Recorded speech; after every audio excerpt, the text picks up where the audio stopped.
मुख्यमंत्री पुष्कर सिंह धामी ने किया युवा महोत्सव का उद्घाटन। कौशल विकास प्रशिक्षण के युवाओं को दी जानकारी। आईआईटी रुड़की और माइक्रोसॉफ्ट के साथ साइन हुआ एमओयू।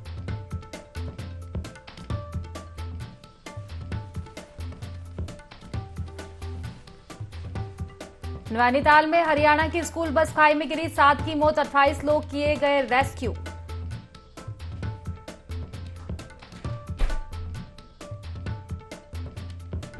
रील बनाने के लिए देहरादून में युवक ने बीच चौराहे पर बिछवाई खाट, फिर लेटकर बनाया वीडियो, 2 युवक गिरफ्तार।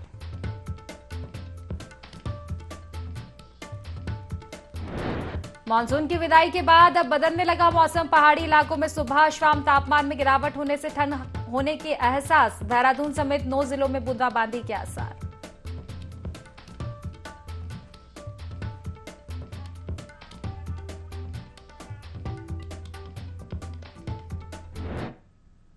नमस्कार, देवभूमि लाइव देख रहे हैं आप और मैं हूं आपके साथ खुशी व्यास। चलिए रुक करेंगे खास खबर की ओर, जहां देहरादून के परेड ग्राउंड में उत्तराखंड युवा महोत्सव का आयोजन किया गया, जहां सीएम पुष्कर सिंह धामी ने दीप प्रज्वलित कर महोत्सव का शुभारंभ किया।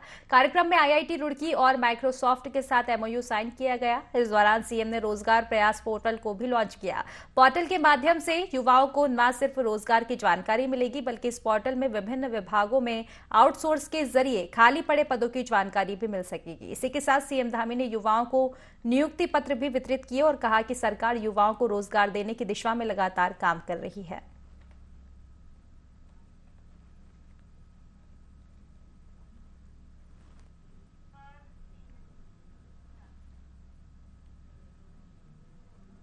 उत्तर प्रदेश से चारधाम यात्रा पर आए यात्री गंगोत्री से केदारनाथ की ओर जा रहे थे, तभी घनसाली से केदारनाथ की ओर जाने वाले रास्ते के बजाय लंबगांव श्रीनगर वाले मार्ग पर उनकी गाड़ी अनियंत्रित होकर पलट गई और गहरी खाई में जा गिरी। हालांकि गनीमत यह रही कि चालक सहित 4 लोग सकुशल कार से बाहर आ गए। किसी प्रकार की कोई जनहानि नहीं हुई।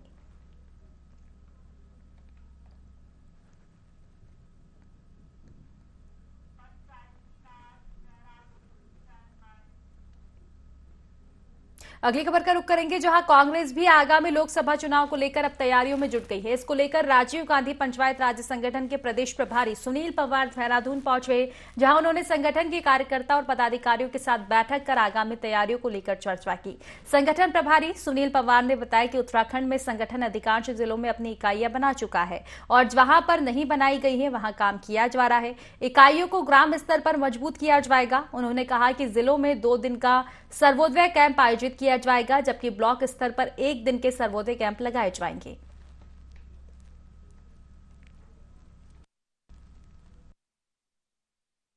संगठन की राष्ट्रीय चेयरपर्सन सुश्री मीनाक्षी नटराजन जी के नेतृत्व में पूरे हिंदुस्तान के हर राज्य में राजीव गांधी पंचायती राज संगठन के विस्तार में और डिसेंट्रलाइजेशन के लिए जो काम करना है, उसके एवज में हर राज्य के अंदर एक प्रक्रिया के माध्यम आज उत्तराखंड के देहरादून पीसीसी कार्यालय में जहाँ जहाँ पे संगठन अभी नहीं बना है, उस संगठन का निर्माण करना, सर्वोदय कैंपों का आयोजन किया गया है। हर जिले के अंदर 2-2 दिन के सर्वोदय शिविर का आयोजन करेंगे और ब्लॉक स्तर के ऊपर भी 1-1 दिन का जो हमारा सर्वोदय संकल्प शिविर है, उसका आयोजन किया जाएगा।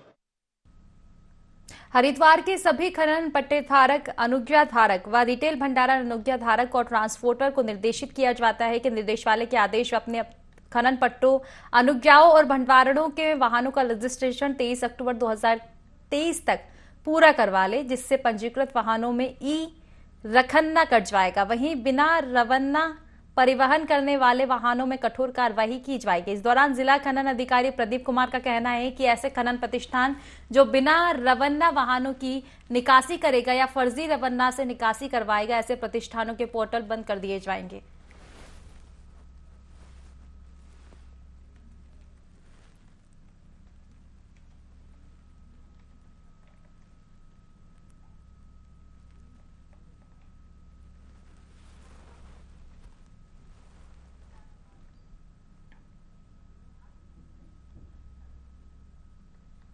खबरों में आगे बढ़ेंगे, जहां उत्तर प्रदेश के मुख्यमंत्री योगी आदित्यनाथ केदारनाथ धाम पहुंचे, जहां उन्होंने बाबा केदारनाथ के दर्शन कर रुद्राभिषेक किया और विश्व में सुख समृद्धि और जन कल्याण की कामना की। करीब 2 घंटे के भ्रमण कार्यक्रम के दौरान केदारपुर में लगातार जय श्री राम और हर हर महादेव के नारे लगते रहे। इस दौरान जहां से भी सीएम योगी गुजरे, वहां श्रद्धालुओं ने जयकारे के नारे लगाए। वहीं सीएम ने श्रद्धालुओं का अभिवादन स्वीकार किया। उन्होंने केदार सभा समेत अन्य तीर्थ पुरोहित से भेंट की। इस अवसर पर उन्होंने कहा कि केदारनाथ धाम और बद्रीनाथ धाम के दर्शनों का सौभाग्य मुझे प्राप्त हुआ।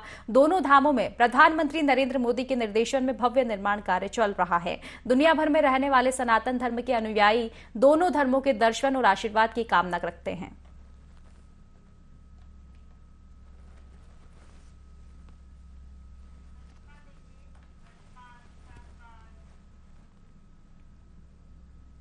आगामी 11 अक्टूबर को होने वाले शहीद प्रतिमा अनावरण कार्यक्रम को लेकर सैनी महापंचायत संगठन ने पत्रकार वार्ता का आयोजन किया। इस दौरान प्रदेश अध्यक्ष अंकित सैनी ने बताया कि 11 अक्टूबर को शहीद सोनित कुमार की प्रतिमा का अनावरण कार्यक्रम आयोजित किया जाएगा। उन्होंने क्षेत्र और देश प्रदेश के सभी सर्व समाज के लोगों से अपील की है कि वह इस प्रतिमा अनावरण कार्यक्रम में पहुंचकर शहीदों को श्रद्धा सुमन अर्पित करें। वहीं प्रदेश महासचिव शिव कुमार सैनी ने सर्व समाज के लोगों से एक शाम शहीद के नाम कार्यक्रम में पहुंचकर शहीद को श्रद्धांजलि देने का आह्वान किया।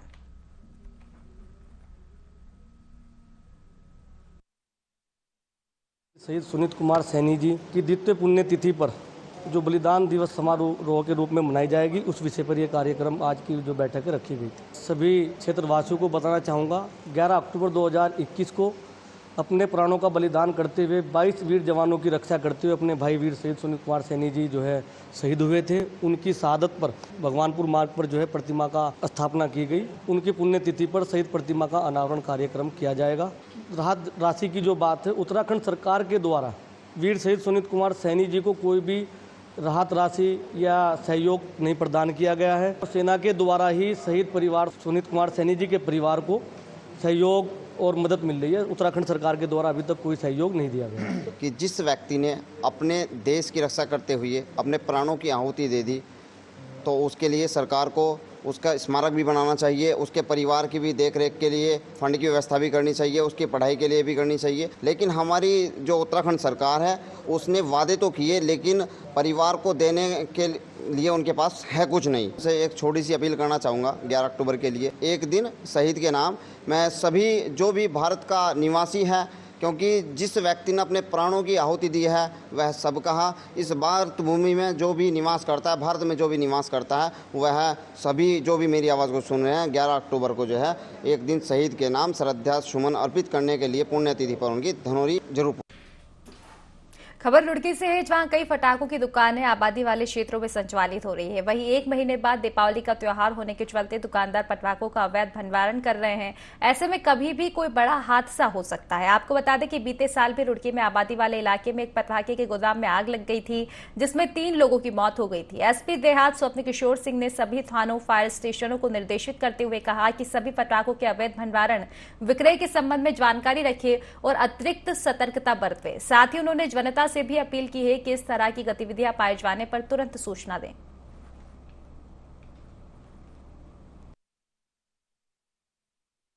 फायर स्टेशनों को और उनके अधिकारी कर्मचारी गणों को निर्देश दे दिए गए हैं कि वे लगातार सतर्क दृष्टि बनाए रखें।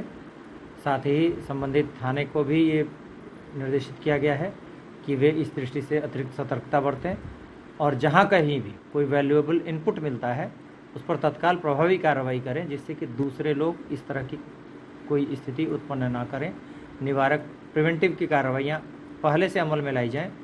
साथ ही आम जनता से भी अपील की जाती है कि वे इस तरह की किसी भी सूचना को अगर वे स्वयं आगे नहीं आना चाहते तो अपना नाम और अपनी पहचान गोपनीय रखते हुए सूचित करें। कहीं भी कोई अवैध विस्फोटकों के, पटाखों के भंडारण की कोई अगर सूचना है तो पुलिस से अवश्य साझा करें। कानपुर के लढौरा और आसपास के इलाके में 25 से अधिक गन्ना कोल्हू चल रहे हैं। अधिकतर कोल्हुओं में खोई की जगह खराब प्लास्टिक की पन्नी और रेक्सिन जलाकर गुड़ बनाया जा रहा है। लोगों का कहना है कि इन कोल्हुओं में रबर जलने से प्रदूषण बढ़ रहा है। एक रिटायर्ड फौजी ने मामले की शिकायत ज्वाइंट मजिस्ट्रेट से की थी। इस शिकायत के बाद प्रदूषण नियंत्रण बोर्ड के वैज्ञानिक सहायक अमित भारद्वाज ने रुड़की लक्सर मार्ग पर स्थित गन्ना कोल्हू को सील किया है। इस दौरान कानूनगो आदेश कुमार और पुलिस बल मौजूद रहा। साहब के पास करके आए थे, उन्होंने प्रदूषण वालों को भी भेज दिया, बस तो तब वो बात है। प्रदूषण तो रेड कैटेगरी का प्रदूषण है सर, जो कोई आदमी, जितने रहने वाले लोग हैं वो कोई जागरूक है नहीं। पूरे गांव कस्बे में सारे लोग ही त्राही कर रहे हैं प्रदूषण से, मगर कोई पूछने वाला नहीं है लोगों को। सर लोगों को तो ये हाई ब्लड प्रेशर हो गया, शुगर हो गया, अस्थमा हो गया, कैंसर हो गया, ये सारी बीमारियों का सामना करना पड़ रहा है। इंडस्ट्री है, रेड कैटेगरी की इंडस्ट्री है, उसको हम लेकर के एनजीटी तक गए हुए हैं। एनजीटी वालों ने बोला हम headquarter Uttarakhand pollution control board को भेज रहे हैं। अब जब हमने वहां से चिट्ठी लिखी तो वो बोले कि हमारे पास कोई ऐसा ऑर्डर आया ही नहीं। तो कांग्रेस के पूर्व राष्ट्रीय अध्यक्ष राहुल गांधी के रावण वाले पोस्ट को लेकर कांग्रेसी कार्यकर्ता सड़कों पर नजर आए। कांग्रेसी कार्यकर्ताओं ने भाजपा का पुतला फूंकते हुए इस पोस्ट का विरोध किया। कांग्रेसी कार्यकर्ताओं का आरोप है कि भाजपा राहुल गांधी को बदनाम करने के लिए इस तरह के पोस्टर बनाकर सोशल मीडिया पर जारी कर रही है, जिसका विरोध के स्वरूप भाजपा का पुतला फूंका गया है।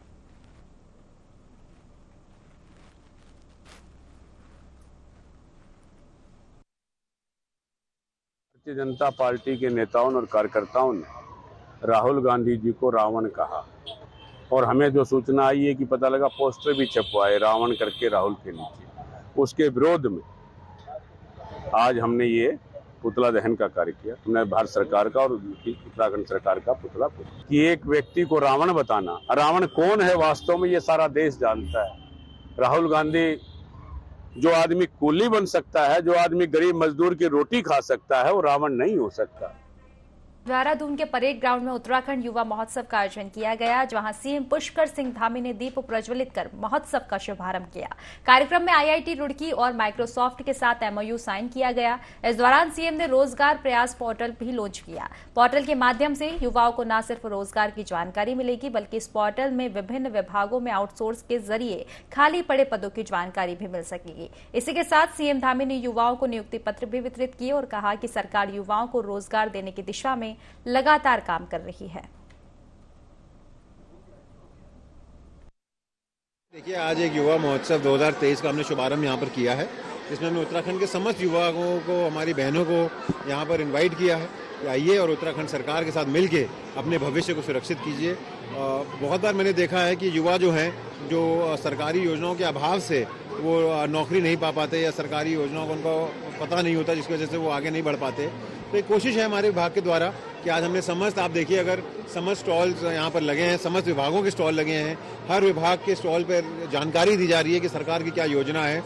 मेरा मानना अपना पर्सनल ये है कि हर व्यक्ति को हम सरकारी योजना से, सरकारी जॉब से नहीं जोड़ सकते, लेकिन जो टैलेंटेड युवा है, जो सक्षम युवा है, जो काम करना चाहता है, उसको फैसिलिटेटर के रूप में अगर उत्तराखंड सरकार आगे बढ़ा सके।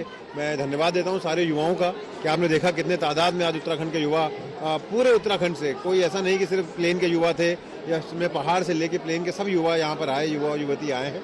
और मैं सबको शुभकामनाएं देता हूँ और उम्मीद यही करूँगा कि मोदी जी के सपनों का उत्तराखंड बनाने के लिए, अगला दशक उत्तराखंड का बनाने के लिए उत्तराखंड सरकार कटिबद्ध है कि युवाओं को आगे बढ़ाना है और उनको रोजगार से जोड़ना है। आज बड़े हर्ष का विषय है कि यहाँ पर अनेकों नए पोर्टल भी लॉन्च किए गए हैं, अनेकों एमओयू भी, करार भी यहाँ पर साइन हुए हैं। युवाओं के लिए यहाँ रोजगार के लिए रोजगार प्रयाग पोर्टल और यूके स्वावलंबन ऐप लॉन्च किया गया है।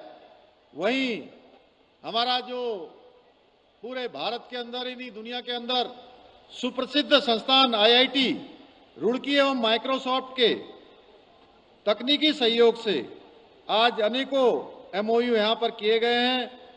रोजगार प्रयाग पोर्टल से जहाँ विभिन्न सरकारी विभागों में आउटसोर्सिंग के माध्यम से जो भरे जाने वाले पद हैं, उन पदों की जानकारी एवं आवेदन करने की प्रक्रिया सरल होगी। वहीं इस पोर्टल से विभिन्न विभागों में आउटसोर्सिंग के जो पद हैं उनकी सूचना भी आप सबको बहुत आसानी से मिल सकेगी। आज जहां इंफॉर्मेशन टेक्नोलॉजी का युग है, वहीं साइंस एंड टेक्नोलॉजी का भी युग है। ऐसे समय में यह पोर्टल निश्चित रूप से एक मील का पत्थर साबित होगा और आप सबके भावी जीवन के लिए, आने वाले समय के लिए भी बहुत सहायक सिद्ध होगा। इसके साथ साथ ही यूके स्वावलंबन ऐप लॉन्च होने से भी युवाओं को स्वरोजगार संबंधी, सभी युवाओं को सरकारी नौकरियां नहीं मिल सकती हैं, क्योंकि सरकारी नौकरियां एक सीमित संख्या में हैं। लेकिन उसके बावजूद भी सभी को स्वरोजगार से जोड़ना है, सभी को रोजगार से जोड़ना है, आजीविका से जोड़ना है। और स्वरोजगार केवल अपने लिए ही नहीं करना है। हम लोगों ने तय किया है भाइयों बहनों कि हमारे जो नौजवान हैं, हमारे जो युवा शक्ति है, वो बहुत सारे स्किल डेवलपमेंट के कोर्स करने के बाद, बहुत सारी ट्रेनिंग लेने के बाद वो केवल रोजगार मांगने वाले न बने, बल्कि भविष्य में आप सब लोग रोजगार देने वाले बने। खबर सितारगंज से है, जहां NH 74 पर फायरिंग करने वाले आरोपी को पुलिस ने गिरफ्तार कर लिया है। जानकारी के अनुसार 30 सितंबर को NH 74 पंजाबी ढाबे के पास 4 बदमाशों ने अंधाधुंध फायरिंग कर दी थी। फायरिंग की चपेट में आने से 3-4 लोग घायल हुए थे। मामले की सूचना मिलते ही पुलिस मौके पर पहुंची और कार्रवाई शुरू कर दी, जिसके बाद SP सिटी मनोज कत्याल के नेतृत्व में पुलिस ने चीका घाट पुल से आरोपी सर्वजीत सिंह को गिरफ्तार कर लिया। पुलिस के मुताबिक आरोपी के पास से तमंचा बरामद किया गया है। अन्य आरोपियों की तलाश भी की जा रही है।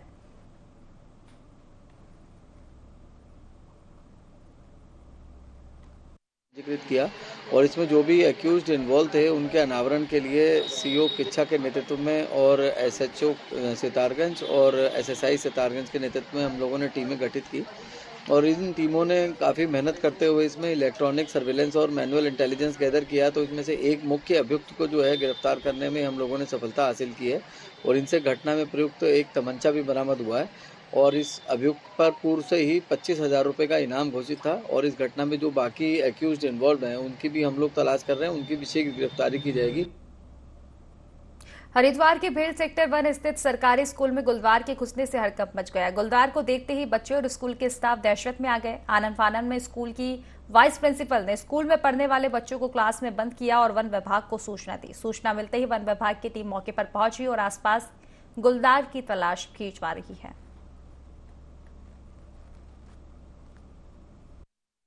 बच्चों को गेम खिला रही थी तो कुछ बच्चे मुझे चिल्लाए, मैडम शेर। तो मैंने कहा नहीं मजाक कर रहे हैं। तो बच्चा कुछ भी शेर, मैंने कहा नहीं मजाक कर रहे हो। फिर मैं लेकिन खड़ी हुई तो मैंने देखा हाँ शेर था। मैं दौड़ के वो क्लास बंद करी, अपने बंद करी, फिर यहाँ चीख के आई, इन लोगों को बंद करा। मैडम भी थी, साधना मैडम थी, सबकी क्लासें बंद करी। फिर बाहर दौड़ी कि आप लोगों को फ़ोन करने के लिए। ये तो रोज़ 5-6 बजे करीब आ जाता है यहाँ पे। 2-3 बच्चे हैं उसके और यहाँ बच्चों के साथ बैठ जाता है। खतरा पूरा बना हुआ है, प्रशासन कोई कदम उठाए नहीं रहा। इसमें कई बार कंप्लेंट कर चुके, कुछ ना कुछ समाधान करना पड़ेगा। अभी बच्चों के स्कूल में आ गया था तो बच्चों को भी खतरा है इससे। यहाँ पे बच्चे दे रखे हैं उसने, गुलदार ने। हरिद्वार की गुरुकुल कांगड़ी यूनिवर्सिटी प्रशासन को कब्जे का डर सता रहा है। जानकारी के अनुसार 144 बीघा जमीन आर्य प्रतिनिधि सभा ने 2001 में बेची थी, लेकिन जमीन पर कुछ राजनीतिक संरक्षण प्राप्त भूमाफिया कब्जे की कोशिश कर रहे हैं। यूनिवर्सिटी के कुलपति सोमदेव श्वेतांशु ने प्रेस कॉन्फ्रेंस करके बताया कि भूमाफिया विश्वविद्यालय की 144 बीघा जमीन पर कभी भी कब्जा कर सकते हैं। विवादित जमीन को खरीद फरोख्त पर कमिश्नर गढ़वाल ने रोक लगाई थी, तब से जमीन का कब्जा यूनिवर्सिटी के पास चल रहा है। पिछले ही महीने कुछ लोग उनके कागज भेजे कि हम जमीन को खरीदना चाहते हैं, किसी और पार्टी को बेच करके यहाँ कब्जा जमाना चाहते हैं, जो भूमाफिया लोग शक्तिशाली लोग हैं उनके माध्यम से। तो इस प्रकार की सूचना कुछ लोग अपने कुल सचिव के पास भी 1 महीना पहले पहुंचे थे, उनसे भी संपर्क करने के लिए। तो इस प्रकार अनेक जगह से इस प्रकार की सूचनाएं हम लोगों को प्राप्त मिलती रहती है और अनेक विश्वस्त सूत्रों से ये जब सूचना मिली कि कुछ शक्तिशाली लोग सरकार के बड़े प्रभावशाली लोगों के साथ मिलकर के इस पर कब्जा जमाना चाहते हैं, वर्तमान परिस्थिति को देखते हुए 2023 के हिसाब से यहाँ के कुलाधिपति और कुलपति का चयन सरकार के द्वारा होने जा रहा है। तो सभाओं के जो अधिकारी हैं इससे उन पर प्रभाव पड़ सकता है, इसलिए वो चीज़ को नहीं चाह रहे। न्याय एवं महिला स्वाभिमान यात्रा को लेकर उत्तरकाशी पहुंची महिला कांग्रेस के प्रदेश अध्यक्ष ज्योति रौतेला का स्वागत किया गया। इस मौके पर ज्योति रौतेला ने भाजपा सरकार पर निशाना साधते हुए कहा कि प्रदेश में महंगाई, बेरोजगारी और भ्रष्टाचार चरम पर है। उन्होंने कार्यकर्ताओं का लोकसभा चुनाव की तैयारी में जुटने का आह्वान किया। उन्होंने कहा कि 15 अक्टूबर से महिला कांग्रेस ब्लॉक स्तर पर स्वाभिमान न्याय यात्रा निकालेगी।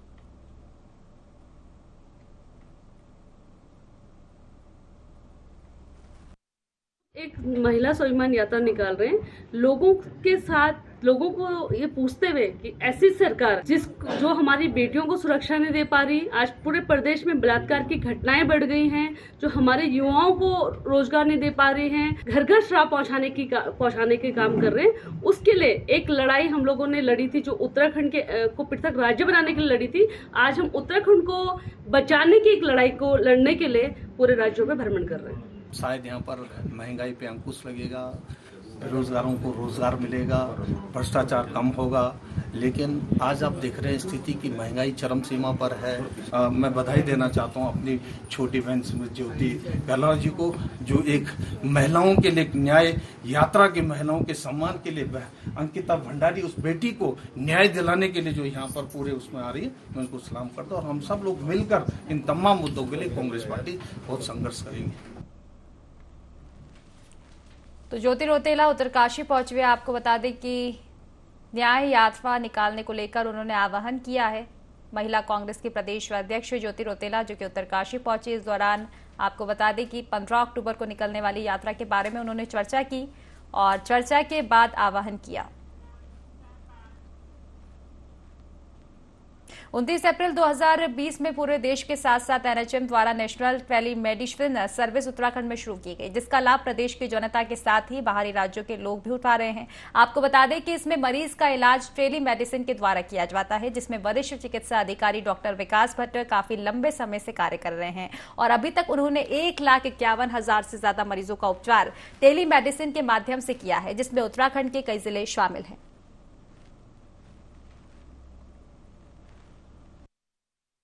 In terms of population Uttarakhand second number पे काम कर रहा है। यहाँ हमारे पास पर मंथ 2500 से 3000 की कॉलें तो है मिनिमम। हाँ, जैसे पेंडेमिक था, कोविड था, उस समय हमारे पास 4-4 हज़ार 4,500 कॉल भी आई हैं।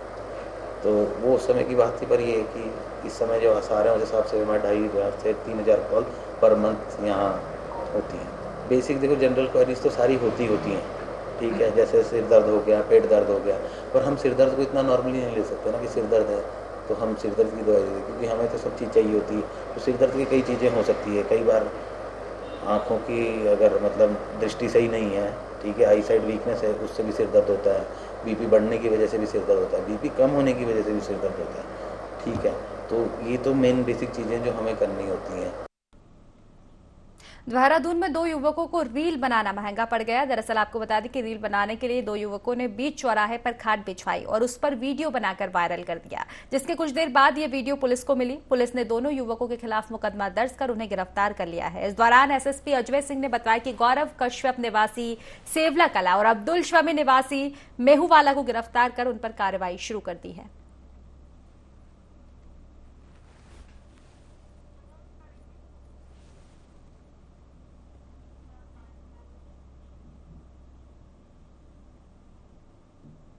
तो फिलहाल की खास खबरों में बस इतना ही। आप बने रहिए IND24 के साथ। नमस्कार।